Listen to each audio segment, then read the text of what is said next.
Uncle একটু দাঁড়ান, একটু দাঁড়ান। বলছিলাম কোথা থেকে আসছেন, কোথায় যাবেন? বলছিলাম আঙ্কেল যাচ্ছিলাম ফারাক্কা, বুঝলেন তো বাইকের তেল শেষ হয়ে গেল, 50টা টাকা দিতে পারবেন? হ্যাঁ দিতে পারবেন না? দেখেন বিপদে পড়েছি বলে আপনাকে বললাম, দেওয়া যাবে না? ও আচ্ছা আচ্ছা, দাঁড়ান দাঁড়ান দাঁড়ান দাঁড়ান। কোথেকে আসছেন, কোথা থেকে আসছেন? হ্যাঁ কোথায় যাবেন? এখানে যাবেন? বাড়ি কোথায়? কাশিমনগর। একটু বিপদে পড়ে গেছি বুঝলেন। এই দেখেন যাচ্ছিলাম ফারাক্কা, গাড়ির তেল শেষ হয়ে গেছে, 50-60 টাকা দিলে তেল ভরতে পারবো। একটু উপকার করেন না বাপু। হ্যাঁ দেওয়া যাবে না? দেন না গো। হ্যাঁ দিবেন না? ও চাচা,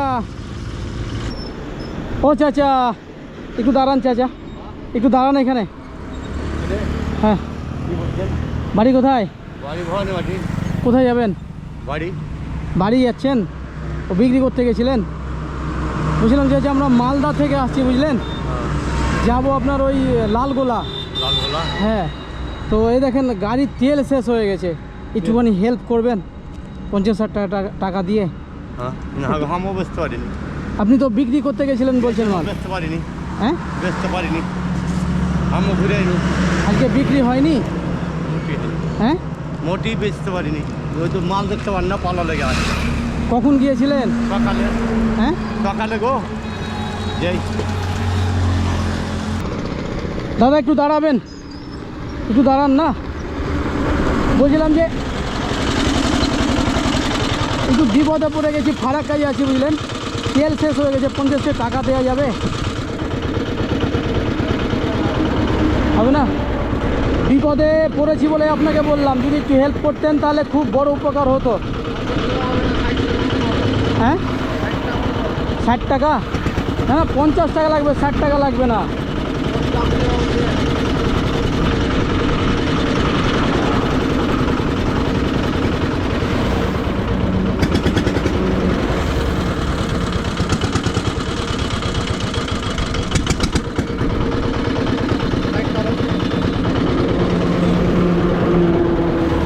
এই যে বিপদে পড়েছি দেখে আপনি আমাকে দিলেন, তো এটা আপনার কমে যাবে না? হ্যাঁ কোথা থেকে আসছেন, কোথায় যাবেন? ধুলিয়ান। বাড়ি কোথায় আপনার? ও ধুলিয়ান। এখানে অন্তত 5 জনের কাছে চাইলাম বুঝলেন, সবাই কিন্তু দিল না, সবাই চলে গেল। আপনি কিন্তু আমাকে দিয়ে ফেললেন। মানে আমি বিশ্বাস করেছিলাম না কেউ হেল্প করবে, কারো না কারো কাছ থেকে হেল্প পাবো, তো আপনি আমাকে হেল্প করলেন আমার বিপদের কথা শুনে। দেখেন আমাদের কাছে টাকা আছে, ঠিক আছে, আমরা সোশ্যাল মিডিয়ায় ধরেন এই রকম ভিডিওগুলো করে থাকি। আপনি যে ব্যবহারটা আমাদের সঙ্গে দেখালেন, এটা দেখে আলহামদুলিল্লাহ খুব ভালো লাগলো, এবং অনেক মানুষের দোয়া ভালোবাসা পাবেন। আমাদের কাছে টাকা আছে দাদা, ঠিক আছে, শুধু আপনাকে একটু ছোট্ট একটা পরীক্ষা করছিলাম যে বিপদে পড়েছি দেখে আপনি আমাকে হেল্প করেন কিনা। তো আপনি হেল্প করেছেন, আমার খুব ভালো লেগেছে, ঠিক আছে। তো আমার তরফ থেকে আপনার জন্য একটা সারপ্রাইজ আছে, ঠিক আছে, সেই সারপ্রাইজটা আপনাকে নিতে হবে, ঠিক আছে। তো কি কাজ করেন আপনি? এতে কি নিয়ে যাওয়া আসা করেন? ও আপনি মহাজন নাকি?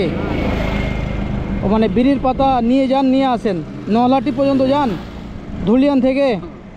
ও প্রত্যেক দিনই যেতে হয় নাকি? সপ্তাহে 4 দিন যেতে হয়। মানুষের বিপদে পড়লে আপনি আগিয়ে আসেন, আপনার ব্যবহারে কিন্তু সেটা প্রমাণ করলো, ঠিক আছে।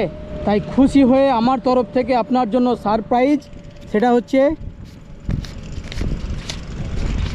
এই টাকাটা আমি আপনাকে সারপ্রাইজ দিলাম, ভালোবেসে দিলাম। খুশি হলেন? আজকে যদি সত্যিকারের ধরেন বিপদে পড়ে যেতাম, তাহলে তো কোনো মানুষ হেল্প করতো না। রাস্তাঘাটে চলে এলে দেখতে হবে, রাস্তাঘাটে আমাদের নিয়ম আছে, রাস্তাঘাটে চলে এলে আমরা গাড়িওয়ালাকে সারিয়ে করে দেখি। দেখেন অনেক মানুষ আছে, দেখেন আপনার এই মানবতাটা দেখে, আপনার এই মানবিক কাজ দেখে সত্যি খুব মানে আনন্দ পেলাম অ্যাকচুয়ালি। কারণ এর আগে অন্তত 5 জনকে এইখান থেকে দাঁড়িয়ে বললাম কেউই দিতে রাজি হলো না। লাস্ট আপনাকে ভাবলাম যে আপনাকে বলবো, যদি দেয় দিবে, না দেয় চলে যাব। তো যাক, শেষের বেলাতে আপনি এসে কিন্তু আমাকে হেল্প করলেন। যাক, আমাদের বিপদের কথা শুনে। এটা আপনার তেল ভরার জন্য আমাকে দিয়েছিলেন, এটা আপনি রেখে দেন। রাখেন। রাখবো বলছেন? দেখেন না, এটা কি খুশি মনে তো দিলেন, আমি বুঝতে পারছি। আমি দিয়েছি। হ্যাঁ, সেটাই। হ্যাঁ, আমাদের ওই রাস্তাঘাটে আমরা চলে এলে আমরা মানুষের পিছু ছাড় হই, দিতেও না পারি তাও আমরা হেল্প করি। না সত্যি, আজ যদি সত্যি বিপদে পড়ে যেতাম, কারো কাছ থেকে যেমন হেল্প পেলাম না, কেউ আমাদেরকে হেল্প করতো না। আমরা হেল্প পেলাম না তো। আমরা দাঁড়িয়ে যাই, না দিতে পারলেও আমরা দাঁড়িয়ে যাই। ঠিক আছে দাদা, খুব ভালো লাগলো। কি নাম আপনার? হান্নান মোল্লার। হান্নান মোল্লার। মহলদার। যাক, ভালো লাগলো আপনার এই মানবিক কাজ দেখে। তো এখন তাহলে বাড়ি যাবেন? আপনার এই ধুলিয়ান থেকে নলহাটির রাস্তা কত দূরের? 25 কিলোমিটার। ও 75 কিলোমিটার। তাহলে প্রত্যেক দিন আপ ডাউন 75 মানে 150 কিলোমিটার আপ ডাউন করেন। আচ্ছা ঠিক আছে, যান। ঠিক আছে দাদা, ভালো থাকবেন, বাই।